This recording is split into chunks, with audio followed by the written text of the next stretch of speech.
How's everybody doing tonight? I got one whoop. All right, there's goods. Okay, we're awake. Well, tonight is our monthly night of testimony and communion. And I know for all of you guys who have been coming to these for a while, this would normally be last week. But our sister who is going to share with us tonight just had a baby. And so she asked that we push it off a week. And so I think it was fair to push it off just a few days so that you could come up and share your testimony. But tonight, just want to encourage you that the reason we do this, while this is not necessarily a Bible study, though we'll get into 1 Corinthians and communion at the end, is I think we can tend to forget sometimes that the Lord does not only work through the leadership of the church. Is our task as leaders is to help you guys see what God is doing in your life, to help you hear his still small voice as you're working through things in your life, and to really come alongside you and abide with the Lord while you abide in him. And so the reason we do this once a month, we invite someone in the church or in the community to come share their testimony, is that in the busyness of life and even in the busyness of ministry, we forget that God is still working miracles each and every day. And God is still faithful every day. And that he's faithful in the people that you sit around each moment. Is that I know that we might not consider everyone that we sit next to a leader, but God is using people in this church like they are, whether they have the title or not. And so we have a young lady who's going to share her testimony with us this evening, who does happen to be a leader of sorts. And I don't want to speak, I actually don't really know what you're going to share this evening and how much of recently that you're going to share this evening, but I think anybody who has spent some time with this particular couple over this past year has seen quite incredible growth in their lives and in the Lord and in their relationship with one another. And so with that, I want to give you guys the opportunity to welcome up Alyssa so she can come share her testimony with us.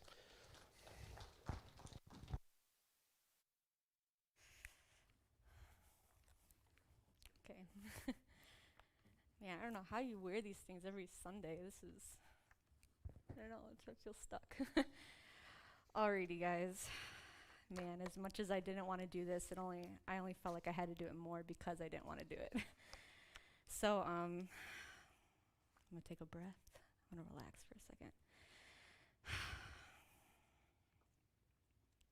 If I cry, it's probably because this is emotional for me, but also because I'm lacking sleep. So just bear with me. I want to start with just opening up with Psalm 23:6. It says, "Surely goodness and mercy shall follow me all the days of my life, and I shall dwell in the house of the Lord forever." This verse has kind of just been my life's testimony and just the work that God has done in my life. This verse has really just stood out to me. And so I want to pray, and then we'll get started. Dear Lord, thank you for bringing us all here tonight. God, I just pray over this time, Lord. Lord, I let there be no nerves or fear or anything like that, Lord. Not because of myself, Lord, but because I really want to get out this testimony, Lord, that you have put on my life. God, this is absolutely not about me, Lord, but the work that you've done in my life. And God, I pray that this testimony touches the ears that are here tonight, and that you reach each person here in whatever way, shape, or form. In your name we pray. Amen. All right. So first of all, I just want to say that I'm going to be talking a lot about like my old church background, and I just want to start by saying that this church, I have no ill will towards them. I love them very much, and I miss them greatly. But it's part of my testimony, so I have to share it. I'm also only 22, so there's not much that I've had going on in my life, but the things that have happened in my life are things that I can share tonight. So I grew up in a loving home with two parents who loved the Lord. I didn't even have close family members who didn't know Jesus. Growing up, God was the center of our home. My parents were wonderful examples to me of what a close relationship with God could look like. When I was 7 years old, my dad's best friend was taking over the pastoral leadership at a small church, and he asked my dad to be the worship leader. My dad had no worship leading experience, but with my mom's help as the main pianist, they worked together to grow this ministry. As the years went on, the worship team grew, and when I was 12, I joined. I absolutely loved every second of it. I was very loved at my church. Everyone knew me. I knew everyone. This community was my only community. I was one of 11 kids to be attending the first year of the new school our church had built. So I was at my church 6 days a week. I was in school, youth group, choir, worship team, and often my family would host get-togethers. My way of thinking, beliefs, my lifestyle was heavily influenced by the church leadership. Life was made out to be black and white. Verses would be taken out of context to fit situations in life. If you said, did, or thought something that would fall under the category, the label of being wrong, then you sinned, my youth pastor taught. If you had a Bible question that might not have a direct, easy answer, then you probably weren't meant to know the answer, my youth pastor's wife taught. And just please note that this is not word for word, but this was the mental understanding I grew up having from their teachings. I don't necessarily know if that was what they were trying to get across. It just is what I had taken. My church was also very formula-based, and what I mean by that is we were taught a mental outline for sharing the gospel.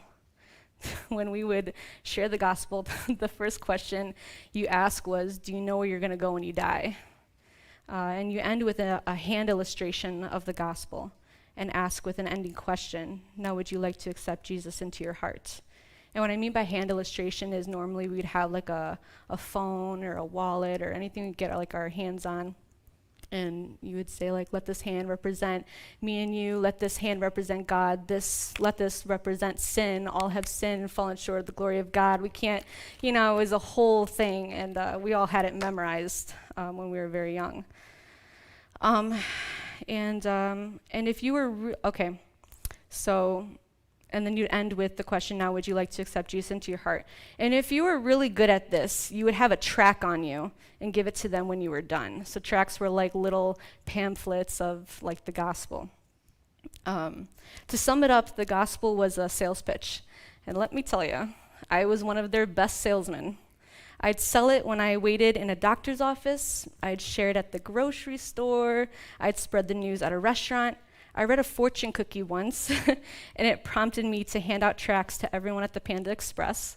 Cool enough, though, one of those people attended our church that night. My dad told me that when I was little, we were stopped at a traffic light, and there was a man walking past our car. So I rolled down my window, and I said, hey, do you love Jesus? And he said, yes, and then I rolled my window back up. There was even a time when I used to see a foot doctor weekly for a plantar fasciitis, and he had told me to stop talking about Jesus because I was scaring people. He literally told me I was scaring people. Well, probably because the first thing that would come out of my mouth was me asking, do you know where you're going to go when you die? At the time, though, this was not a sales pitch to me, but the only and best way to share the good news. I had a strong fire for the Lord growing up. I was always thinking about the people I had come across, and I carried a heavy burden for people to know Christ. It would break my heart to see so many people not come to Christ when I gave my gospel presentation. God was my best friend, and I wanted everyone to know him.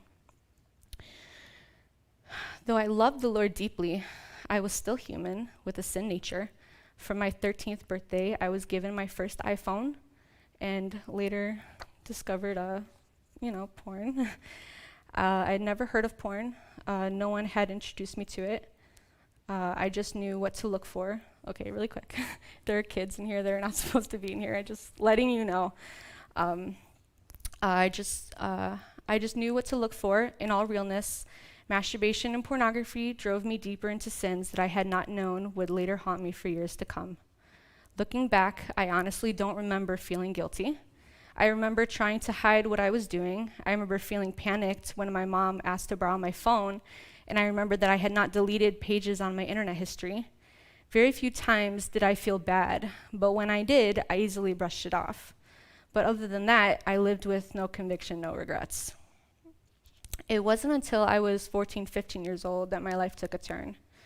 At 14 years old, on a Wednesday night, my family and I had just come back from church, and everyone was headed to bed.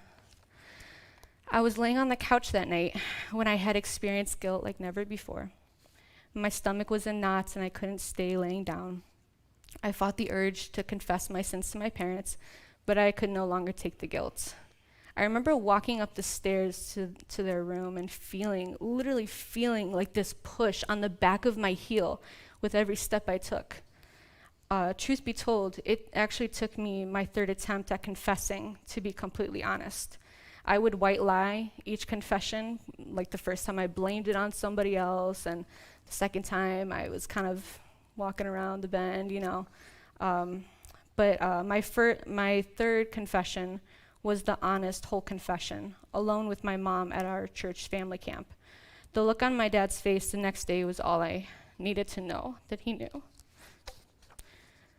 From the time of the first confession up to today, guilt has been a familiar face. Every night I fought for sleep. It wasn't easy to have. I had to count sheep. I'd count blessings. I would read Diary of a Wimpy Kid books, do anything I could to distract my mind. I was 15 years old when I wondered if I would ever have a future outside of this lurking guilt. I truly thought that if this guilt didn't leave me, it would kill me through a heart attack. I literally thought I was going to have a heart attack because of just how common it was. The same night that I thought I had no future outside of darkness was the same night I asked the Lord to forgive me and to save me. I clearly remember in that moment a peace passed over me. I could feel it, almost like a wind. And I heard God say that He was with me. There was still stuff to come. Life wasn't going to be easy even after this, but everything would be okay. And I just hope that I want to explain that because it wasn't like an audible voice I heard, but I'm sure you guys have had those moments where you could like hear God in your mind. Well, it was like that. But yeah, He told me that like He's still here. He was going to be with me. There was still stuff to come. Life wasn't going to be easy after this, but everything would be okay. These words bring to mind Isaiah 41:10. Fear not, for I am with you. Be not dismayed, for I am your God. I will strengthen you. I will help you. I will uphold you with my righteous right hand. And for the record, that night I did sleep. The next few years, I still held tons of guilt. It was a weight I couldn't shake, a burden that at times felt too much to bear. This guilt turned into an anxiety that turned into an obsessive compulsive disorder. Confessing had become like a drug to me. Like it was like this, I had to confess, I just had to do it. And if I didn't, it would really weigh on me. It was so bad that my mom asked me to stop confessing every little action and thought that I labeled as wrong. I was the person with absolutely no secrets of my own. Everything I thought, said, or did, someone did know about. But God was my refuge and strength, a very present help in trouble. All right. I'm going to try not to cry here, guys. All right, so let's change gears a little. We still attended the same church. The older I got, the more involved I became in my church. My dad would ask me what I thought of certain song arrangements. I was asked my opinion often. I felt important and needed. I had started a worship team in our youth group, and the last thing I started was a girls' choir of my own. We were given our own room to practice every Wednesday night before youth group started. It was so much fun, but the moments I cherished most were the times after practice when the girls would show me the songs they'd written, or they needed someone to talk to, so they confided in me. My dad would say that in order to struggle less and find joy in life, be there for others. I think that that's a reason I loved what I did so much, was because I made myself useful. And that took my eyes off self, but at the same time, it gave me a feeling of self-worth. During my teenage years, my dad started to see our church differently. We only read the King James Version growing up because every other version was not correct in the eyes of our church leadership. So studying the Bible deeper and exploring other versions of the Bible, it's kind of where our separation from the church started. I really don't know all the details of what happened, and I think that's because my parents didn't want my brother and I to think negatively towards our church and to get sucked up in all the drama.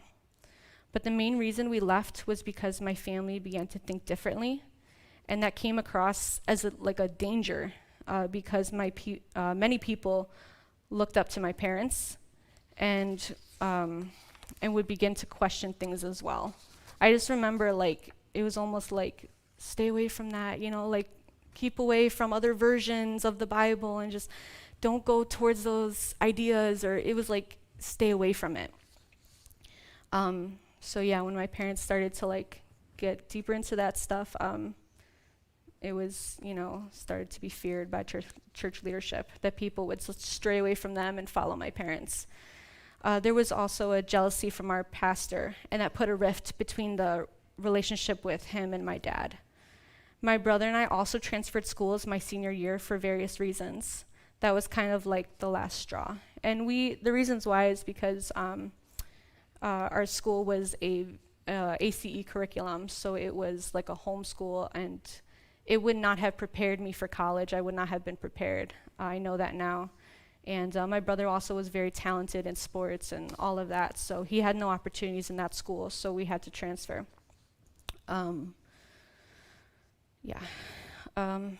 It got to the point that they had both agreed it would be best to part ways. My mom and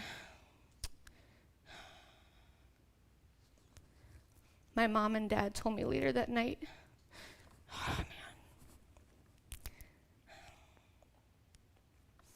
my mom and dad told me later that night that we would no longer be attending that church.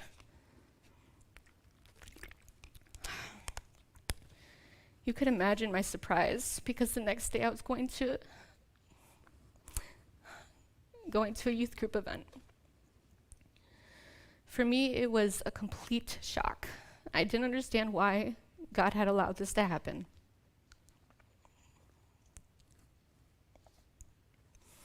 My life had altered during my senior year of high school, and it was a crazy adjustment. Sorry guys, I'm having a really hard time. I hoped to get closure. So when I found out my choir was singing for church, the last song that we had practiced together,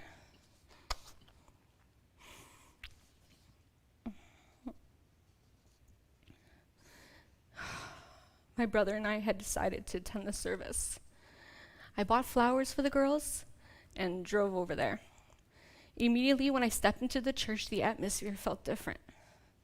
I felt embarrassed to be there after everything that had happened. But that quickly went away when all the girls saw me and ran to me.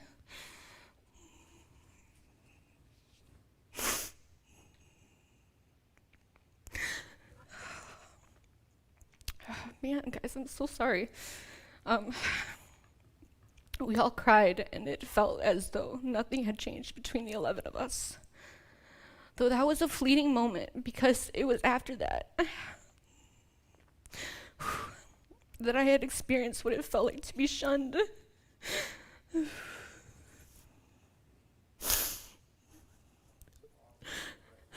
Thanks.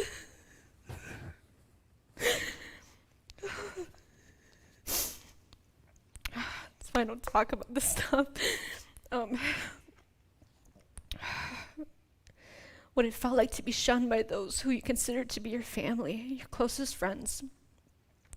The woman who babysat me for many years told me not to bring the flowers into the auditorium, to not cause a scene. The woman who was my second mom looked at me with disappointment.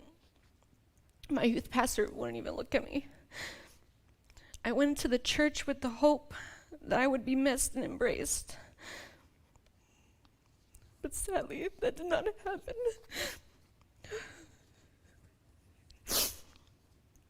Why this happened the way it did, I do not know. This was 2019, the same year this song, The Goodness of God, was released. This song became my heart's anthem. I clung to the words written in that song because I knew things would get better. Romans 8:28 says, and we know that all things work together for good to them that love God, to them who are called according to his purpose. Whew, I knew that was going to be a rough one. All right. Right after high school, I went to college at Liberty University. Man, I absolutely loved college. I wasn't the best student. I missed a lot of my classes, didn't get good grades, and I still struggled mentally a lot in college. But I made some amazing friends, grew more in my faith. I joined a missions team at a Spanish-speaking church, and my college days were when I met Danny. Growing up, I was told to wait to date till college because that's where you'll find your husband. And so I waited. And believe me, I didn't want to wait, but I did. When I got to college, I thought, all right, this is it. I'm going to meet him this semester. We're going to fall in love, get married after we graduate, and go into missions at Puerto Rico and have little Spanish-speaking babies. That was the plan. That did not happen, though. I didn't find my husband freshman year, and COVID hit, so I didn't think I'd meet anyone soon. And I know it sounds like I was not waiting that long, but, I didn't date at all growing up. I didn't date at all in high school, and I waited, so it felt like a long time. Though I was sad that I had not dated anybody or found him, I lived by a saying during later high school years and early college years. If God is making you wait, be prepared to be blessed with much more than what you asked for. But by sophomore year, that saying was getting a little old, and I was growing impatient. I was pretty frustrated with God for a while. Then at some point, I calmed down, made it right with the Lord, and agreed to wait on his timing once again. And at that point, I had stopped searching. Funny enough, though, around a month later, we met during a Thanksgiving get-together I was hosting at my apartment. I knew he wasn't a Christian, so that only brought a greater desire in my heart to make my home as welcoming as possible.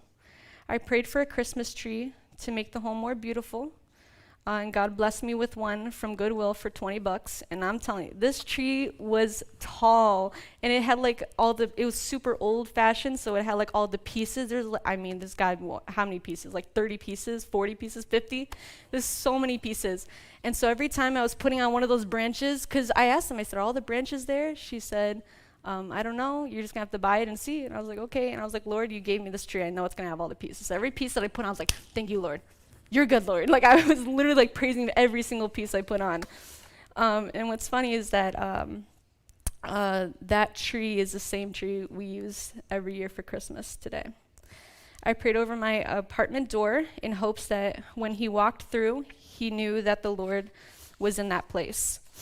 When I had met him, I didn't think much of him other than I was on a mission to make sure that by the time he left my home, he'd know Jesus. During that week, we talked a lot, laughed a lot, and by the end of the weekend, he asked me out.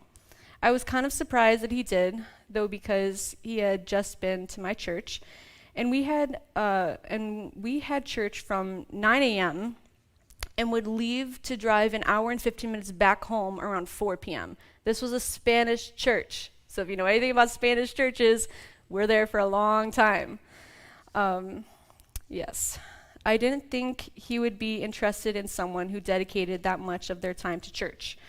When he asked me out, I remember saying yes and being surprised that I said yes, because I did grow up being taught that you should never date someone who is a non-believer.